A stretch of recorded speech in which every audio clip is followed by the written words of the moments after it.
Most days, Elon Musk moved through life at Mach speed, untouched by the ordinary problems of ordinary people. But today was not most days. What do you mean, grounded? Elon pressed the phone tighter against his ear, irritation flashing across his face. Sorry, sir, his pilot apologized over the phone. We found a critical issue during the pre-flight inspection. FAA won't clear the jet until it's fixed. At least 24 hours. Elon closed his eyes for a second, exhaling a breath he didn't realize he'd been holding. His keynote presentation at the Future of Sustainable Energy conference in Boston was in less than 6 hours. World leaders, industry giants, and ambitious young innovators would all be waiting for him. Waiting for solutions. Book me on the next commercial flight, he said finally. 20 minutes later, his assistant, Nate, appeared at the door of his Tesla office, looking like he was delivering a death sentence. There's only one flight that gets you there in time, sir. Austin to Boston. But only economy class is available. Middle seat. Elon cracked a small smile. Economy? Middle seat? He chuckled softly, shaking his head. Well, it's been a while. Book it.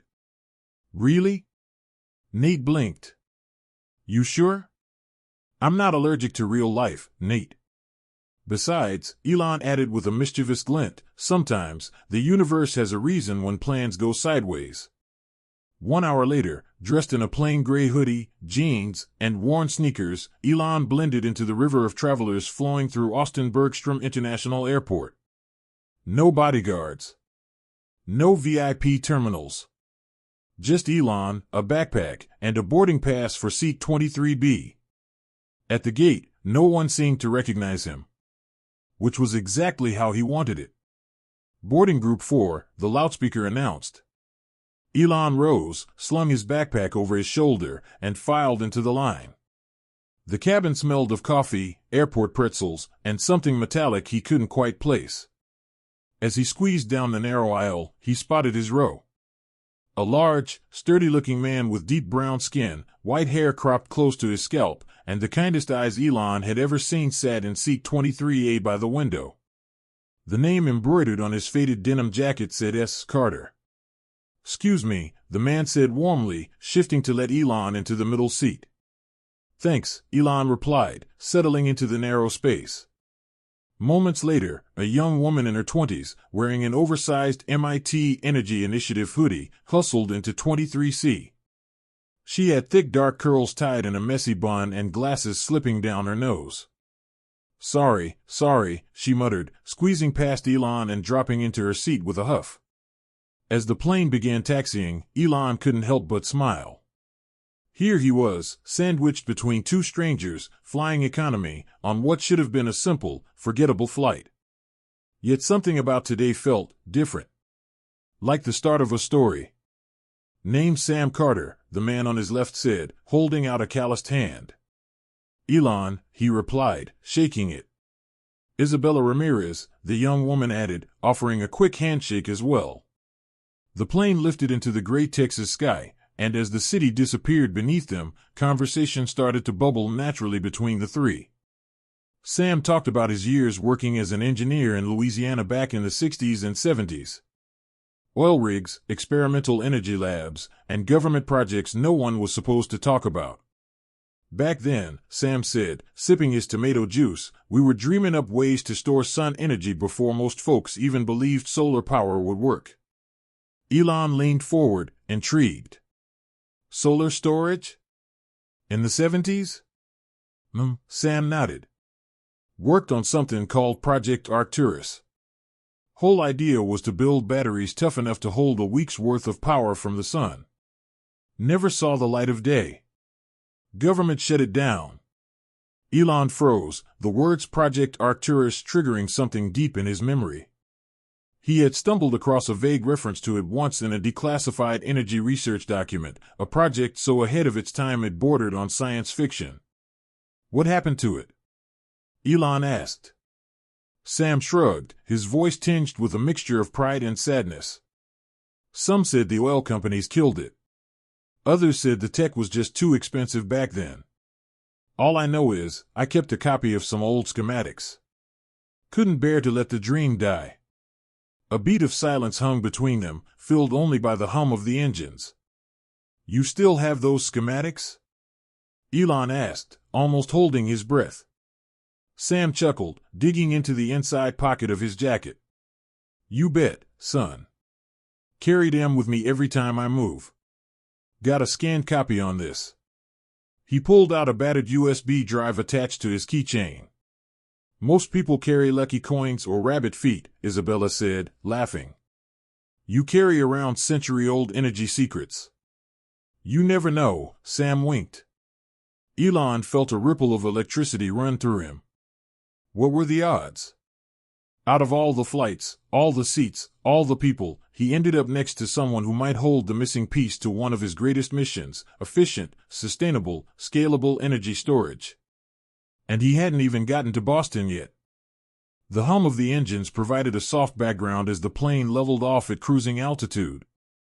Elon couldn't resist. Would you mind if I took a quick look at the files? He asked, nodding at the USB drive. Sam handed it over casually. Go ahead. Elon pulled out his laptop, a battered but trusted MacBook he'd used for years. As he plugged in the USB, Isabella leaned in, curiosity written all over her face. The folders inside were organized neatly: Battery Concepts 1974, Energy Storage Designs, Project Arcturus Notes.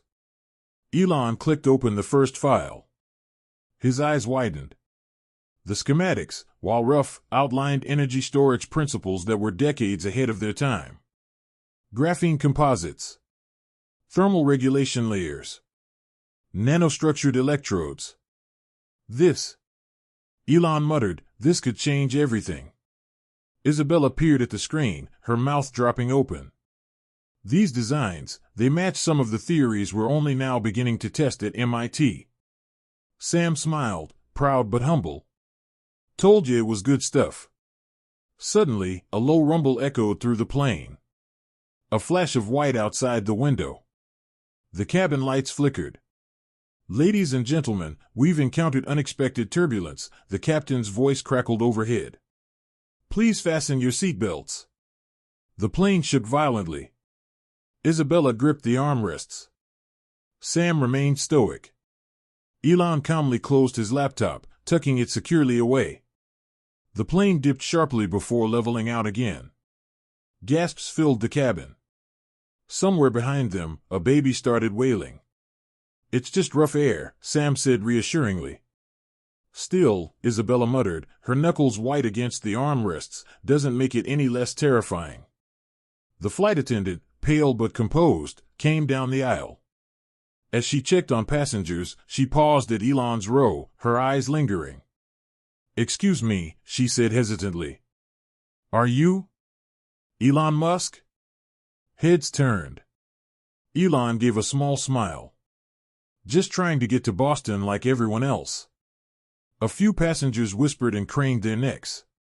The flight attendant flushed. Sorry, sir. I didn't expect to see you here. Neither did I, Elon quipped, earning a few nervous chuckles from nearby passengers. As the plane continued to rock, Elon turned back to Sam and Isabella. Listen, he said, lowering his voice. I want to talk seriously when we land. Sam, would you be willing to let my team study these files? Depends, Sam said, his gaze steady. You just want the tech, or you want to honor the dream too? The question hit Elon harder than he expected. I want both, he said simply. I believe the world needs this. Sam studied him for a long moment, then nodded slowly. All right then, son. Let's make sure those old dreams don't die on a dusty USB stick. A jolt of turbulence made everyone lurch in their seats again. Elon grabbed his armrest, mind racing. And that was when Isabella, cheeks flushed with excitement despite the bouncing plane, dropped her own bombshell. Mr. Musk, she said, breathless, I think my startup has already started building a prototype based on something shockingly similar to these designs. But our investors are pulling funding because they think it's too risky. Elon's eyebrows shot up. Maybe, she said with a nervous grin, this turbulence was meant to happen. Lightning struck again outside the window, but inside row 23, it felt like a new universe had just opened up. By the time the turbulence subsided and the flight attendants began rolling out the drink cart again, Elon's mind was no longer on his presentation in Boston. It was on two people he hadn't known 2 hours ago, and the astonishing convergence of their knowledge, passion, and timing. Sam, Elon said, glancing at the older man. How detailed are these schematics? Could someone, with enough resources, actually build what's on them? If they understand the principles, yes, Sam replied. Some parts would still need modern adaptation. But the bones are solid. Fleming and I worked on them for years. Elon blinked. Fleming? As in? Dr. Harold Fleming? Sam nodded slowly. That's the one. You've heard of him? Elon sat back, stunned. Dr. Harold Fleming was a near-mythical name in the renewable energy world, rumored to have disappeared after working on classified tech in the 70s. There were whispers of battery breakthroughs decades ahead of their time. But no one had ever confirmed his fate. Most assumed he'd gone underground or died in obscurity. And here he was, connected directly to the man sitting beside Elon in economy class. You worked with him? Side by side, Sam said quietly. In a lab buried so deep underground, I swear we could hear the earth hum. Why haven't you ever come forward with this?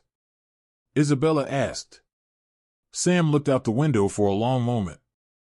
Because back then, no one wanted it. The government shelved it. The companies ignored it. And we were warned, some of us threatened. You keep your head down when you've seen what I've seen. Elon felt a chill crawl down his spine. Do you still have any physical documents? One, Sam said, reaching slowly into his duffel bag beneath the seat. From it, he pulled a hardbound notebook wrapped in a weathered piece of cloth. I call it the Arcturus log, Sam said. Fleming gave it to me when he left the project. Said to keep it safe for the right moment. Elon opened it carefully, reverently. The pages were filled with complex equations, thermal maps, hand-drawn diagrams of modular batteries, notations in tight cursive handwriting. Isabella peered over his shoulder, her eyes wide. This isn't just theory, she whispered. It's application ready. Elon closed the book gently and looked at both of them. This can't stay buried anymore.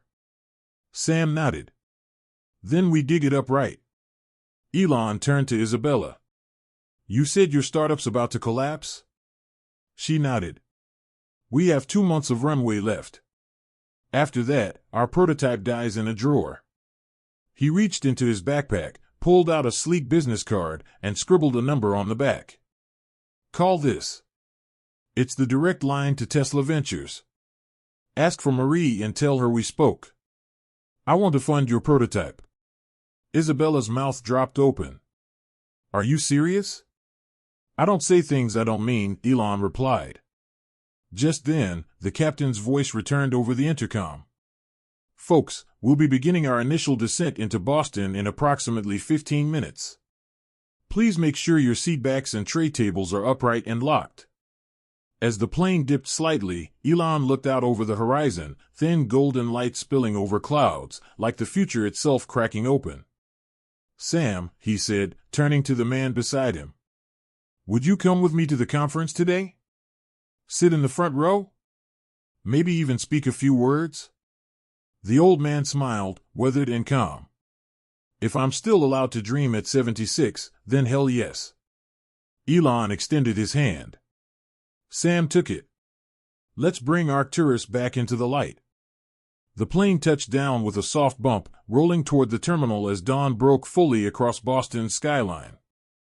Elon, Sam, and Isabella moved through the airport like a small, unlikely tribe, bound together by something larger than themselves. Outside, a black Tesla Model S was waiting. Elon's driver, accustomed to discretion, didn't blink as Sam and Isabella slid into the back seat beside one of the world's most recognizable figures. By 9 a.m., they arrived at the conference center. The lobby buzzed with executives, engineers, and government officials, all jockeying for position. No one noticed the elderly black man in a worn jacket or the young Latina woman carrying a battered duffel bag. But soon, they would. Backstage, Elon briefed the organizers. "There's been a change to the program," he said simply. At 10:30 a.m., when Elon Musk took the stage, the room fell silent. He wore no flashy suit, no pretension, just a simple blazer over his hoodie. Authentic. Focused. "Good morning," he began, voice steady. "Today, you expected me to unveil the next big thing in sustainable energy." He paused, scanning the crowd. "But what if I told you that the future isn't new? That decades ago, brilliant minds already solved some of the problems we're grappling with today, and we simply forgot to listen?" A ripple of curiosity spread through the audience. Elon turned and gestured to the side of the stage. Sam Carter, steady and dignified, walked out to a standing ovation. "This," Elon said, "is Sam Carter. In 1974, he helped create designs that could have transformed the world's energy landscape. Designs that were shelved, buried, and nearly lost." The big screen behind them lit up, showing scanned pages from the Arcturus log, schematics that made the crowd gasp audibly. "Today," Elon continued, "we honor those forgotten pioneers. We reignite their dreams. And with new technology, new willpower, we finally have the chance to finish what they started." The next hour was electric. Elon detailed how Tesla would invest in research rooted in the Arcturus principles, collaborating with startups like Isabella's to develop next-generation energy storage systems. And for the first time publicly, he announced the founding of the Fleming Institute for Renewable Innovation. Sam spoke briefly but powerfully, his voice filled with emotion. "We dreamed of this day," he said. "We dared to imagine a world where sunlight could power lives, not just warm them. And we believed, even when the world told us we were fools."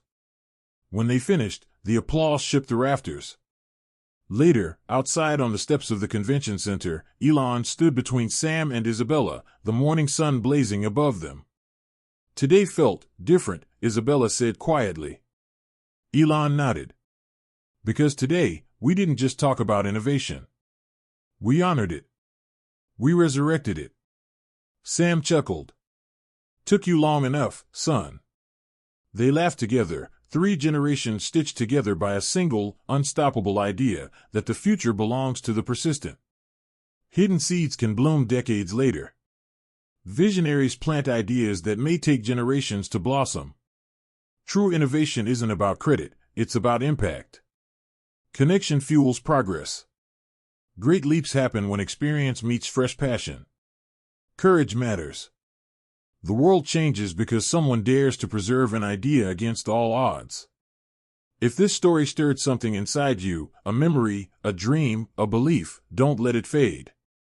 Protect it. Nurture it. Build on it. Recommended books to continue your journey.